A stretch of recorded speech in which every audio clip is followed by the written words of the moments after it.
No one ever named me in a trial. But I was the one who pressed the button that kept children like him from ever living a whole life. I'm 73 years old now. I live alone in a small house on the outskirts of New Jersey. Life these days is pretty simple.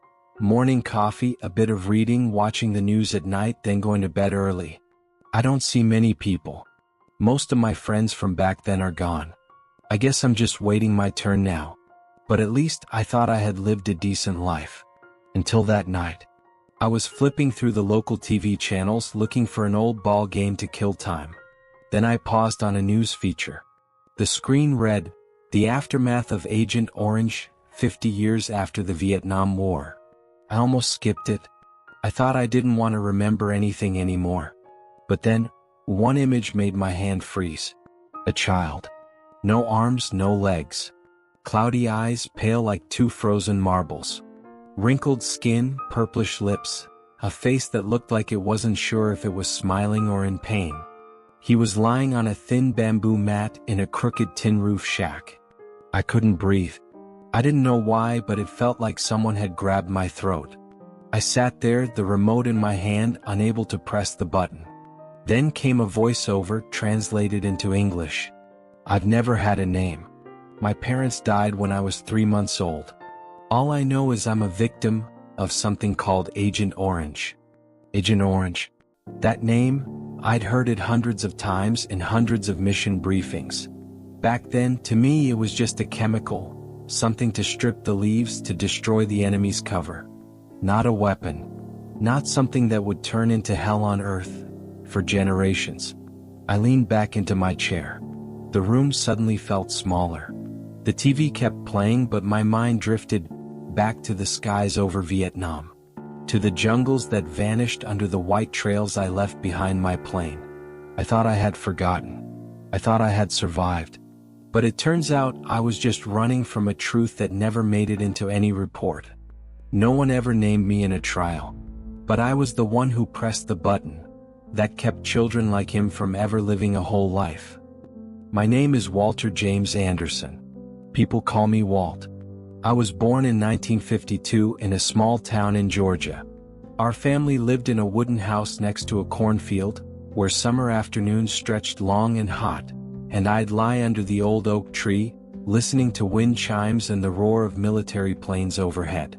My family had a military tradition. My grandfather was an infantryman in World War I. My father served in the Navy during World War II. In our home, his uniform hung proudly behind glass, with a row of faded medals pinned on red velvet. I grew up on stories of duty, honor, and doing the right thing for your country. When I turned 19, I enlisted voluntarily. No draft notice. No pressure. I walked in on my own, believing this was the path I was born to take. I still remember the day I got my assignment. Standing in line with dozens of other young recruits, hands sweaty, heart pounding with a strange mix of nerves and pride. When they told me I'd be in the Air Force, I almost sighed with relief. No rifle. No crawling through mud. No face-to-face combat. My job was to fly a C-123 Provider, an aircraft designed for transport, but in Vietnam, it had a different purpose. I was part of a mission called Operation Ranch Hand. Our objective was clear. Fly over the dense forests of South Vietnam and spray a chemical substance meant to strip away the trees, exposing the enemy, making it easier for our troops to move and strike. No one used the word weapon. No one mentioned civilians. The whole thing was framed as strategic, clean, necessary, efficient. I remember my first flight. Early morning. Fog still hanging over the hills. The engine roared like a giant heartbeat. I gripped the control stick tightly, eyes scanning the coordinates, waiting for the signal. When the light turned green, I flipped the switch. A soft whoosh echoed behind me. Then came the trails, thick, white clouds billowing from the wings, unfurling behind us like a blanket stretching into the jungle. Beneath us, the trees seemed to collapse. Leaves shriveled. Branches wilted. Green turned to brown. We flew over like erasers on a living canvas. At the time, I thought my job was clean. No screaming. No gunshots. No bodies. Just follow the mission plan, open the valves, and fly back to base. Our superiors told us Agent Orange only harmed plants. It doesn't affect humans, they said. And I believed them. We all did. Sometimes when I looked down from the cockpit, I saw small huts tucked between the trees. Golden rice fields glinting in the sun. Occasionally I saw people moving, even children. But we never talked about them. The coordinates were fixed. The maps had red zones marked high risk, possible Viet Cong presence. We weren't allowed to question anything. And I didn't. I told myself, I'm not killing anyone. I'm just doing my job. I convinced myself, this is the cleanest kind of war there is. That belief stayed with me through nearly 2 years of service. When I came home, I told my family I worked up in the air, that I hadn't seen the horrors others had. In a way, I even felt lucky. Now, looking back, I don't understand how I could have been so willing to believe. Maybe because I wanted to believe. Maybe because if I had known the truth back then, I wouldn't have had the strength to step on the plane a second time. I was part of the machine, but I never realized that even the smallest gear could crush a life. The first flights went by quickly. The job was simple, so simple I could almost do it on autopilot. Fly the designated coordinates. Open the valve. Monitor the gauge. Track the chemical output. Confirm completion. Turn back. Land. Log it. That was the routine. Nothing more than running deliveries, really. The only difference was the cargo. It didn't have a shape. No color. No sound. Just a cloudy liquid stored in sealed drums, labeled with chemical codes I never bothered to memorize. We called it casually, Agent Orange. Every time I flipped the release switch, I felt a soft rumble under my boots. A gentle vibration through the cabin floor, as if the plane itself shuddered, knowing what it was releasing. From the cockpit, I watched the thick white lines drift out from the wings. They looked peaceful, like early morning fog rolling over the jungle. But minutes later, on the return loop, I could see the change. Leaves dropping en masse like they were being yanked off the trees. Not like autumn back home when leaves turned gold and fell one by one. No, this was sudden. Violent. As if the trees were being burned alive from the inside out. I once remarked to a senior pilot, this stuff works fast. By the time we circle back, there's barely a trace of green left. He shrugged. That's how you know it's working. If you can't see the enemy, you can't hit him. We talked about efficiency, coverage, square mileage cleaned. No one ever talked about the villages below. No one asked, is anyone living there? Sometimes I saw thatched rooftops peeking through the treetops. Rice paddies gleaming with water. Footpaths winding between them. Once in a while, I spotted tiny figures moving. People. But I told myself, they've probably been evacuated. No civilians would still be there. I had to tell myself that. It was the only way I could keep flying. Then came the flight that changed everything. Weather conditions that day pushed us lower than usual. Just enough to bring the ground into sharper view. I remember seeing a small hut. A simple, thatched roof home nestled between 2 palm trees. And standing on that roof was a child. A child, no older than 6 or 7, waving their arm. Waving at us. It wasn't frantic. It wasn't desperate. Just a steady back and forth motion. Was it a greeting? Or a cry for help? I didn't know. I blinked. I almost turned to look again. But by then the valve was open. The chemical had already started to fall. I didn't say a word to the crew. I didn't write anything in the log. The mission concluded like always. Safe, on time, full coverage achieved. But that night I couldn't sleep. That image, of the child's arm raised high against the sky, kept replaying in my head. Suspended in midair. Surrounded by the drifting white clouds falling slowly toward them like a silent rain. I never knew who that child was. Boy or girl. What village they came from. I just knew. I saw them. And I still opened the valve. I tried to convince myself I hadn't seen anything. But memories don't need photographs to survive.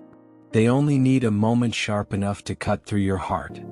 I thought I saw nothing, but memory doesn't need images to survive. It only needs a moment that makes your heart flinch. After that, I started paying more attention.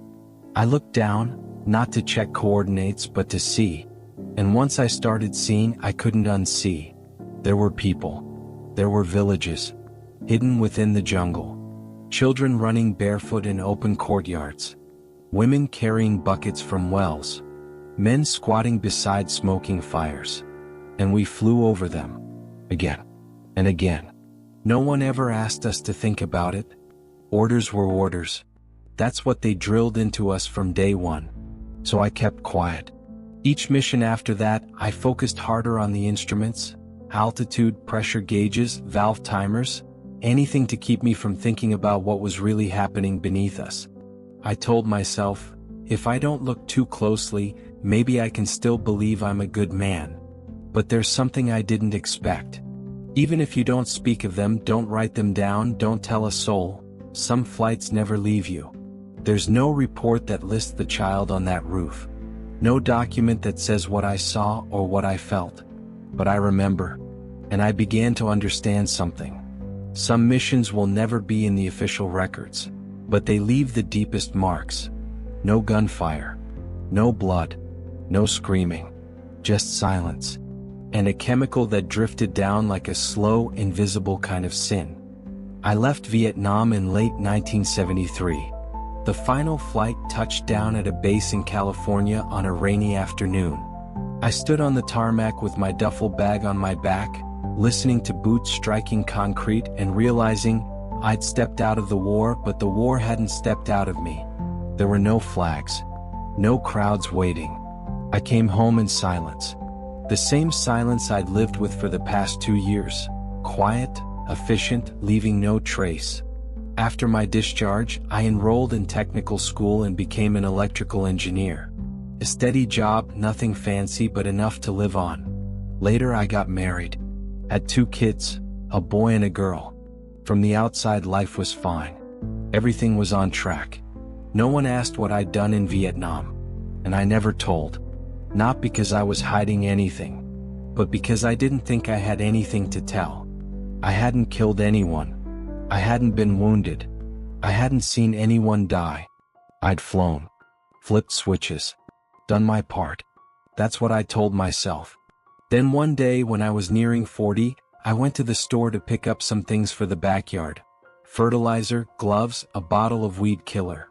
I picked up a bottle, turned it around, and read the ingredients. That's when I saw them. Dioxin.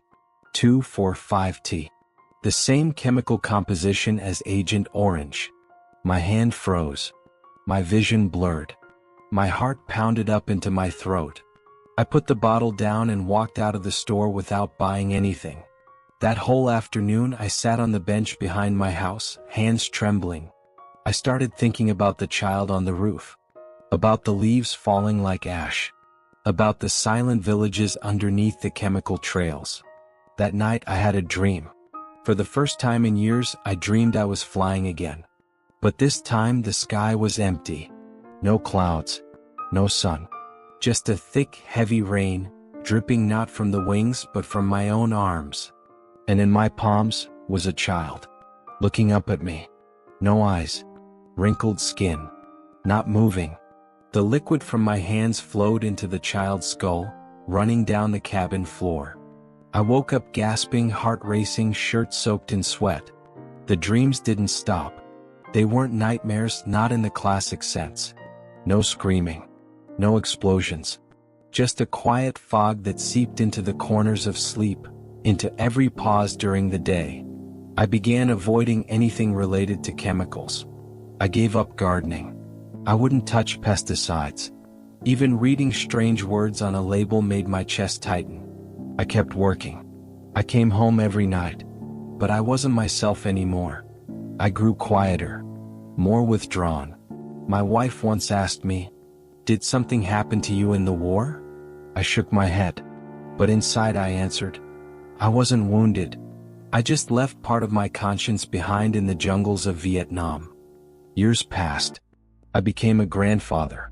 My granddaughter, blonde hair, bright eyes, would run through our yard laughing like a bell. I loved her more than anything. But every time she looked at me, something inside me recoiled. Those wide, innocent eyes reminded me of another child. A faceless one. A silent one.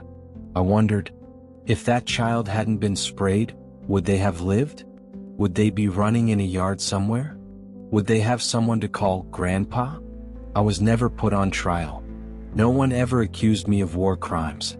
There was no sentence, no hearing, no list of wrongs. But every time I looked into my granddaughter's eyes, no one called me a war criminal. But when I look at my granddaughter, I see the sentence already written in those innocent eyes. No one sees the scar inside me. No one knows the dreams I've had. But I do. And I can't unknow it. I'm no longer the 19-year-old who boarded that first plane. I'm a different man now, heavier, emptier, and filled with a silence that never quite leaves. I had lived that way for years, quietly wrapping memories in silence. No one asked and I didn't tell. I thought if I stayed quiet long enough, maybe everything would fade. But memories don't die. They wait, patiently, for the right moment to resurface. And this time it came through a small television screen on a night that felt just like any other. I don't remember why I turned on the TV that evening. Maybe I couldn't sleep. Maybe my granddaughter had just gone to bed and I needed some background noise to drown out my own thoughts. I flipped through old news channels, not expecting much. Then a headline appeared on the screen. Agent Orange, the wounds that never healed. I almost changed the channel. I had tried so hard to forget. Buried it deep in the darkest drawer of my memory. I had spent nearly 50 years in silence. But I didn't press the button. The first image was of a small boy, no arms, no legs. A round, soft face with a blank stare, not because he was lost in thought but because he had no eyes. A child with no eyes, smiling. A pure, innocent smile, unaware that his body was incomplete, unaware that his life had been decided long before he was even born. I broke down. Not loud sobs. Not wailing. Just quiet tears, pouring down as I held my head in my hands, trying to keep the memories from spilling out. I never imagined a smile could hurt so much. That night I didn't sleep. I climbed up to the attic and opened a box I hadn't touched in decades. The one where I kept my flight maps, mission logs, and faded copies of my orders from Vietnam. I spread the map of Vietnam on the floor, carefully, as if I were standing face to face with the battlefield I thought I had left behind. I marked every coordinate I could remember flying over. I knew them well. Not because I had a good memory, but because those flight paths had etched themselves into me. Then I sat at my computer and typed, areas most affected by Agent Orange. A list appeared. Names I recognized. Aloy, Quang Tri, Phu Bai, Dong Nai. Places I had flown over. Coordinates I had sprayed. Each one checked off one by one. I clicked on each region. Read the reports. Looked at the photos. Children born with deformities. Sky-high cancer rates. Second and third generation still suffering. My hands started to tremble. It felt like someone had wrapped a fist around my chest. I couldn't breathe. Couldn't believe what I was seeing. But it wasn't speculation anymore. I could no longer hide behind the words, I didn't know. The map on my floor and the data on the screen, they matched. Perfectly. It was me. I brought death to them. No one forced me to say that. But I knew. And I could no longer stay silent. I remembered each mission, each perfect white trail we left across the dense jungle. I used to tell myself, there was no blood, no gunfire. This wasn't killing. But if a child is born unable to walk, to speak, to hug their mother, how is that not a death stretched over a lifetime? There was no blood, no bullets. But if that child can't walk, can't sing, can't grow up, how is that not a death that lasts a whole lifetime? For the first time in my life, I couldn't forgive myself. I sat in the dark, the screen still glowing, the map still open, but I felt like I was falling into a space where no justification, no excuse could follow. I used to think you could lock away your past. But no. Sometimes all it takes is a single image, a smile with no eyes, and everything you've built to protect yourself comes crashing down. I didn't know what to do after that night. No one teaches you how to repent for something irreversible. No one writes a manual for men like me, men who didn't fire weapons but still planted suffering. All I knew was, I couldn't keep living like nothing had happened. And maybe, telling this story is the only thing I can still do. After that night, I never slept the same. I still went to work, came home, ate dinner like I always had, but something inside me had snapped. A thread I once believed strong enough to hold my memories in place had finally come undone. Every time I looked at my granddaughter, I didn't just see the child I loved. I saw all the children I never knew. The ones who only existed now in medical records and faded documentaries. I knew I had to do something. Not to redeem myself. I wasn't sure that was possible. But to keep living without drowning in shame. I began searching for veteran support centers. There were countless programs for PTSD, for reintegration, for legal advice. But none of them offered what I was looking for. It took me nearly 2 months just to make a phone call. Another month to gather the courage to walk through the doors of a counseling center, 30 miles from my home. I went alone. I didn't tell my wife. I didn't tell my children. I just needed a space, any space where I could breathe. In the first session, I barely said anything. I gave my name, my years of service, my unit. Then silence. The next 3 sessions were the same. I listened while others spoke about gunfire, roadside bombs, and sleepless nights. But I couldn't speak about the white rain. No one mentioned Agent Orange. No one brought up the slow, silent poison we had dropped across a distant country. Then in week 9, a man in the group, balding, quiet, wearing glasses, spoke up. I flew C-123s. Ranch hand.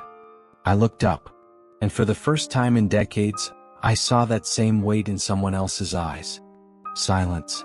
Avoidance. Shame. After the session, I approached him. Then 2 others joined us. Men who had also flown the same missions. We didn't tell stories. We didn't recount specifics. We just stood there looking at one another, knowing.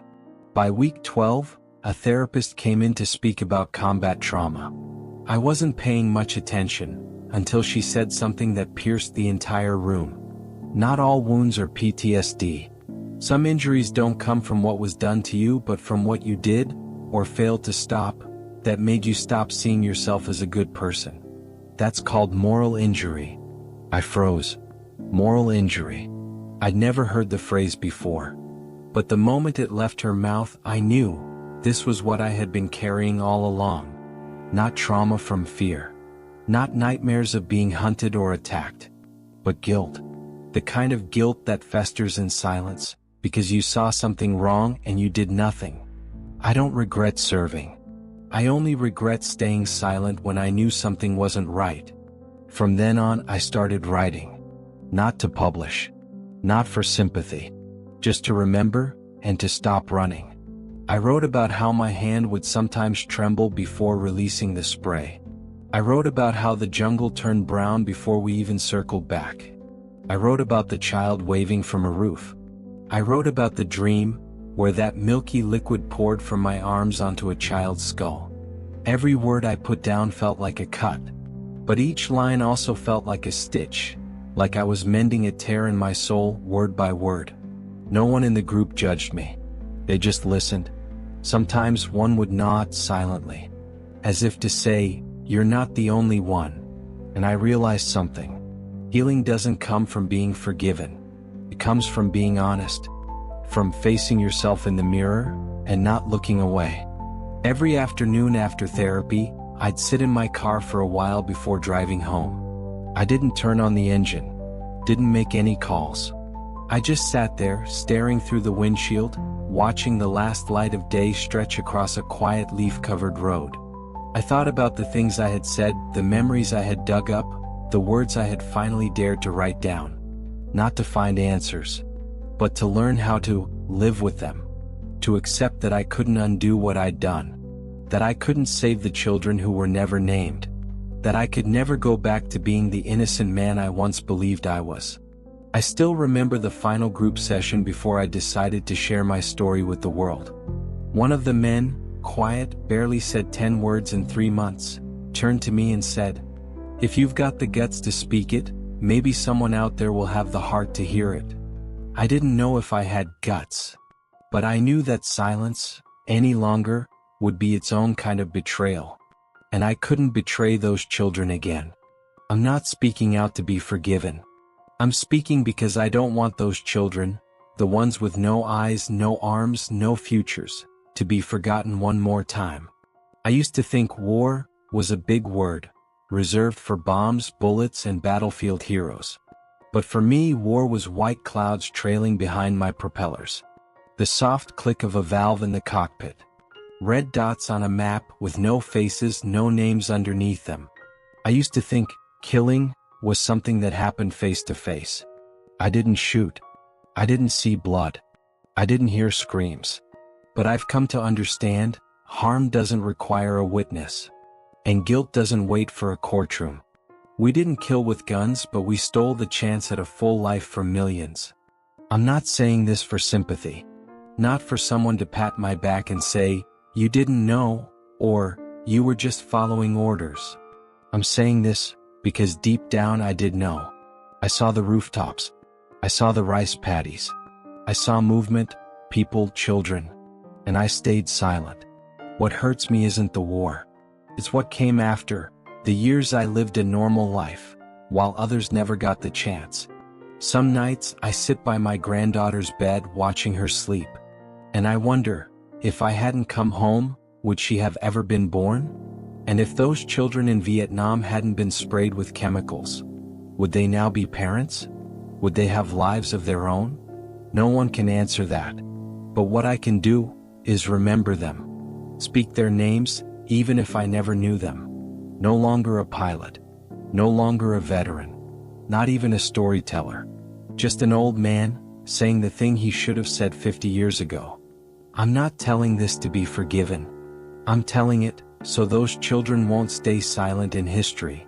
If you're hearing this, wherever you are, whoever you are, stop for a moment. Think about the things we don't see, but still exist. Think about the pain that makes no sound. The verdicts no one reads aloud. The truths buried under the comfort of, "That was a long time ago." If this story touched you even just a little, share it. Not to spread guilt, but to remind people that the consequences of war don't stop when the bullets do. They live on, in every shortened breath, in every child who never got to grow up. And if you can, let these memories be spoken not to assign blame, but to make sure it never happens again. Sometimes all it takes is one story to change the way you see the world. I hope this is one of those stories.